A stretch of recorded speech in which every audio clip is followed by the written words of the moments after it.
हमारा गुरुजी खास कहे, जिंदगी बहुत खूबसूरत है बच्चा, तकलीफ हमारे अंदर है, हमें जीना ही नहीं आता. ખરેખર બેસીને વિચાર કરીએ તો એવું લાગે કેટલું સુંદર જીવન મળ્યું છે.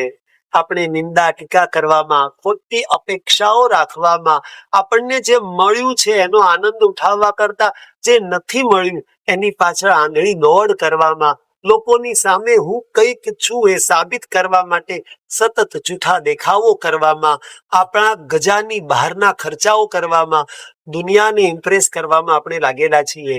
એક દિવસે 4 જણાના ખભા ઉપર રામ બોલો ભાઈ રામ થઈને જતા રહેનારા હાડ માંસના બનેલા માણસોને આપણે ઇમ્પ્રેસ કરવામાં લાગેલા છીએ.